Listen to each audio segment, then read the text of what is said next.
اللہ کے رسول جناب محمد رسول اللہ صلی اللہ تعالیٰ علیہ وسلم جلوہ افروج ہے، اور یہ صحابی رسول بالکل غریب، رہنے کا ٹھکانہ بھی نہیں، کھانے کا کوئی ٹھکانہ نہیں، بالکل غریب اور کالا کلوٹا، ہونٹ موٹا موٹا،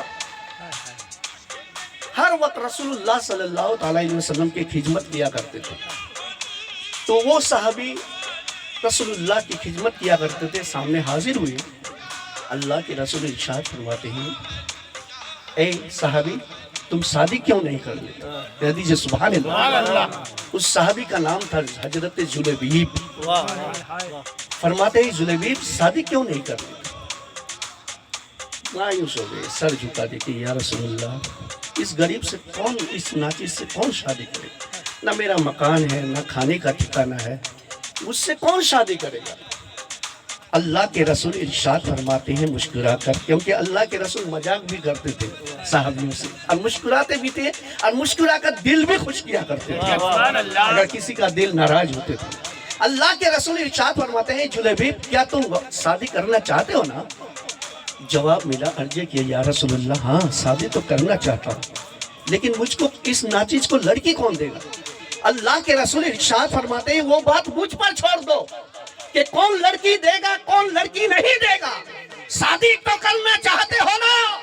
صحابہ کرام کے بیچ میں وہ صحابی عرض کرتے ہیں یا رسول اللہ شادی تو کرنا چاہتا ہوں۔ اللہ کے رسول ارشاد فرماتے ہیں کہ جلیبیب جا فلاں صحابی کے گھر پہ اور جا کر کے دروازے میں دستک دے دینا اور میرا پیغام پہنچا دینا۔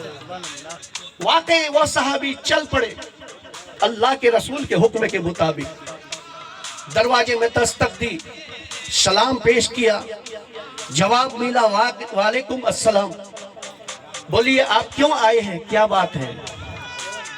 وہ صحابی مایوس ہو کر کے عرض کرتے ہیں لڑکی والے کے گھر پہ، اس کے باپ سے، لڑکی کے باپ سے کہنے لگا یا رسول مجھے اللہ کے رسول نے بھیجا ہے، مجھے اللہ کے رسول نے بھیجا ہے، کہ کیوں آئے ہو، کیوں بھیجے ہیں؟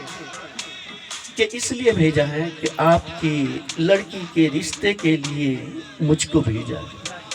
وہ صحابی تھوڑا سن کر کے پہلے تو ڈر تو رہ گیا، چوک گیا، اور چوکنے کے بعد پھر گھر کے اندر گئے کہ ابھی ٹھہریے آپ، میں ابھی آتا ہوں۔ اندر گئے وہ صحابی، اپنی بیوی سے بات چیت کیا کہ ایک صحابی آئے ہیں، نہ اس کا کھانے کا ٹھکانہ، نہ وہ گھر کا ٹھکانہ، پھر ایسے آدمی سے، ایسے اللہ کے بندے سے کیسے رشتہ کیا جائے؟ اس کی بیوی نے جواب دیا یہ بات تو صحیح ہے، نہ کھانے کا ٹھکانہ، نہ گھر کا ٹھکانہ، نہ اس کا کوئی انتظام ہے، تو پھر اپنی لڑکی کو کیسے دیا جائے گا؟ دیکھیے دوستو بزرگوں، بہت بڑا سبق ملے گا ہماری ماہر بہنوں کو، بہت بڑا۔ دنیا کی دولت ایک طرف اور یہ صحابی رسول کی بیٹی کا لاجواب ایک جواب ایک طرف۔ توجہ چاہوں گا، بات چیت ہونے لگی کہ صحیح بات ہے میاں بیوی کے اندر، کوئی بات نہیں۔ باہر آئے، جواب دیا کہ جلیبیب آپ جائیے، ہم کو سوچنے کی مہلت دیجیے، ہم سوچنے کے بعد جواب دیں گے۔ اتنی میں جواب دینے کے بعد، اتنی میں وہ صحابی رسول کی بیٹی گھر میں چھپ چھپ کر کے ماں اور باپ کی باتیں سن رہی تھی، اور سن کر کے عرض کی ابا حضور کیا باتیں چل رہی ہے، کیا فسر فسر چل رہی ہے، آپ لوگ کچھ رشتے کے بارے میں باتیں کر رہے ہیں۔ صحابی نے عرض کی بیٹی یہ نوجوان آپ کے رشتے کے لیے آئے تھے، نہ اس کا کھانے کا ٹھکانہ، نہ کھانے پینے کا ٹھکانہ، نہ اس کے گھر کا ٹھکانہ۔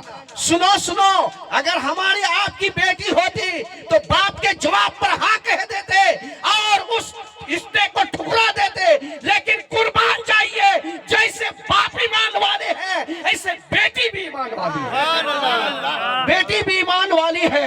جواب دیا کہ اے ابا حضور، اے نبی کے صحابی، آپ نے اس کی صورت کو دیکھا